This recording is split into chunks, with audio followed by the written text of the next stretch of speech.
সাধারণ সম্পাদক আব্দুল মান্নান মাস্টার বীর চিকিৎসা মাধ্যমিক বিদ্যালয়, আর আরো রয়েছেন প্রাথমিক বিজ্ঞানের শিক্ষক সমিতির সভাপতি বাহার, আরো রয়েছে স্বেচ্ছাসেবক দলের সভাপতি আলাউদ্দিন, যুব দলের ইব্রাহিম মিয়া, আর আরো রয়েছেন উপস্থিত।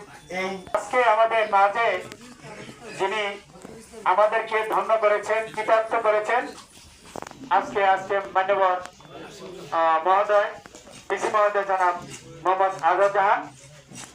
তিনি আপনারা ইতিমধ্যেই তাকে দেখেছেন, তার আচার আচরণে বুঝতে পেরেছেন তিনি আমাদের আজকের এই অনুষ্ঠানের মাধ্যমে। এই অনুষ্ঠানে আরো উপস্থিত রয়েছেন মান্যবর ADC revenue sir Mohammad Rajibul Islam sir. এরপরে রয়েছেন আমাদের এই অনুষ্ঠানের সবচেয়ে যিনি খোঁজখবর রাখেন বেশি, যিনি স্যার যুব পরিচালক মিজানুর রহমান স্যার রয়েছেন, যিনি যার অধীনস্থ হিসাবে আমরা এখানে আছি, নির্বাহী কর্মকর্তা ইউনো স্যার জনাব সদরচন্দ্র শীল। এই অনুষ্ঠানে আমরা যারা উপস্থিত আছি, আমরা বিগত দিনগুলিতে এই মাদ্রাসাবাসী যেভাবে অবহেলিত অবস্থায় রয়েছে, আমাদের ভোলা জেলার অভিভাবক আলহাজ গোলাম নবী আলমগীর,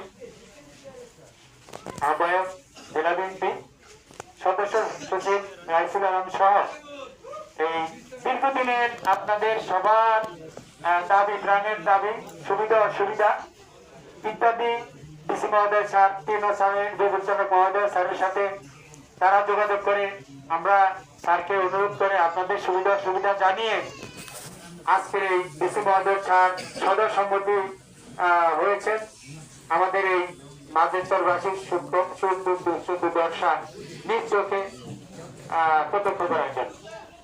আমরা এই মেঘনা নদীর মাঝে, উত্তর মেঘনা নদীর মাঝে আমরা যারা প্রাকৃতিক দুর্যোগ মোকাবেলা করে আমরা প্রাকৃতিক দুর্যোগ উপেক্ষা করে মাঝের স্তরে অবস্থান করছি, আমাদের কিছু সুবিধা অসুবিধায় আমরা আছি।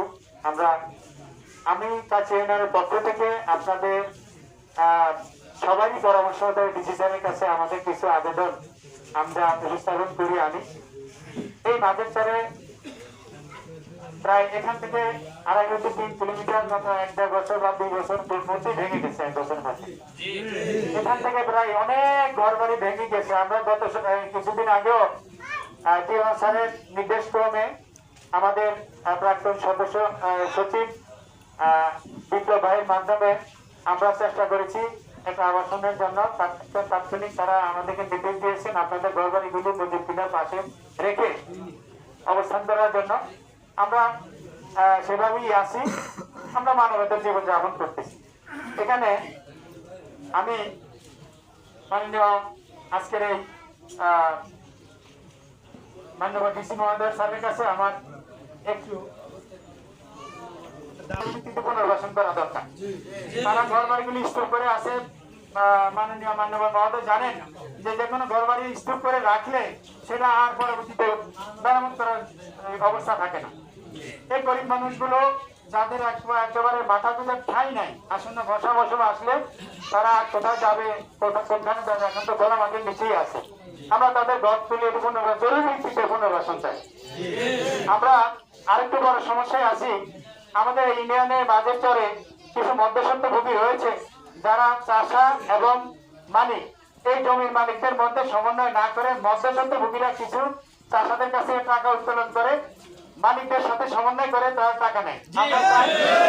আমরা চাই মালিক এবং চাষা এর মাঝে কোনো লোক থাকবে না। এবং বিগত আমলগুলিতে, এই চাষযোগ্য আমলগুলিতে যারা এখন চাষা আছেন, এই চাষাদের মধ্যে থেকে যারা এই ফসলগুলো নেওয়ার জন্য, ভাগ নেওয়ার জন্য তারা পায়তারা দিচ্ছে, আমরা তাদের অবসান চাই। আমরা চাই যারা চাষ করছে তারা এই সিজন শেষ পর্যন্ত তারা থাকবে, তারা যে ধরনের লোকই হোক না কেন। আমরা চাই আমাদের আমরা ভোট গ্রহণ করি বছর শেষে যদি চাষাদের মধ্যে সমন্বয় করে যারা লোক নিয়ে রাখবে তারা ভোট দখল করবে, আমাদের এই মধ্যস্থ লোকের কোনো আবশ্যকতা নাই। আমরা ইতিমধ্যেই শুনেছি যে এই মাঝের চর একটু ঘাসের অন্তর্ভুক্ত করা হইতেছে। আমরা চাই না যে ঘাসের অন্তর্ভুক্ত হলে আমার মতো জমি থেকে যারা আছে তাদের হাতে চলে যাবে, আমার এই অসহায় লোকগুলো তখন তাদের কাছ থেকে ফিরে সরে যাবে, বেহাত হয়ে যাবে। আমরা চাই যে সরকারের এই সিদ্ধান্তটাকে ডিসি মহোদয় স্যার একটু সুপারিশ করে এটাকে বাতিল করে চাষাদের জমি চাষারা চাষ করবে, মালিকদের জমি মালিকের কাছ থেকে থাকবে, মালিকদের কাছ থেকে তারা লোক নিয়ে সুন্দরভাবে চাষাবাদ করে আমাদের দেশ উন্নয়ন করবে, ফসল ফলাবে। আরেকটা হলো চাচ্ছি, আপনি স্যার জানেন আমি সংক্ষেপ করছি, স্যার অনেক মূল্যবান সময়। আমি চাচ্ছি যে এখানে নামাজ পড়ে সরকার জারিয়ে হিসেবে মসজিদের উন্নয়ন চাই। মসজিদ আছে আমাদের এই ঘাটের ওই পাশে দাঁড়া মসজিদ, এই পাশে একটা প্রজেক্টের মসজিদ, এই মসজিদগুলিতে যাতায়াতের জন্য যে পথগুলো আর রয়েছে সেখানে যাওয়ার মতো যোগ্য নেই। আমি চাই এই পথগুলিকে স্যার দয়া করে আমাকে ব্যবস্থা করে দেয়।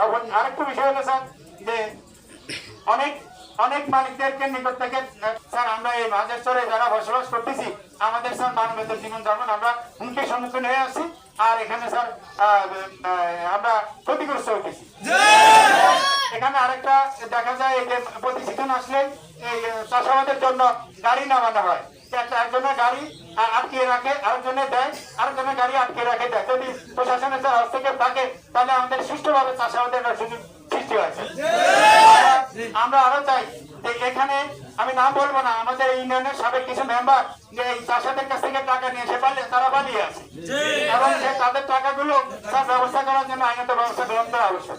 অবশ্যই স্যার যেহেতু ইউনিয়নের মেয়াদ উত্তীর্ণ তারা এখনো বিভিন্ন ভাবে ইউনিয়নের বিভিন্ন গরিব দুস্থ মানুষের কাছ থেকে টাকা নিয়ে বিজেপি কার্ড দিবে, ওই জেলে কার্ড দিবে, ওই সুবিধা দিবে, এই সুবিধা দিবে বলে তাদের কাছ থেকে স্যার প্রভাব সৃষ্টি করে টাকা আদায় করছে। এই মেয়াদ উত্তীর্ণ মেম্বার থেকে আমরা অবসান চাই। আরেকটু স্যারের সময় অনেক নষ্ট করছি স্যার। আমরা আমরা এখানে অসহায় মানুষ, আমাদের এখানে অসহায় মানুষগুলোর দিকে যদি তাকিয়ে তাদের সাহায্য সহযোগিতার সুবিধাটা যদি বাড়ানো হয় তাহলে স্যার সরকার জারিয়ে হিসেবে আমরা এখানে যারা আছি সবই মানবেতর জীবন যাপন করতেছি। দয়া করে স্যার আমাদের এই বিষয়গুলো বিবেচনা করার জন্য স্যারের এই মূল্যবান সময় নষ্ট করে আজকের এই মাঝের স্তরে আসার জন্য আমি কাছে পক্ষ থেকে প্রাণ ঢালা অভিনন্দন এবং কৃতজ্ঞতা জানিয়ে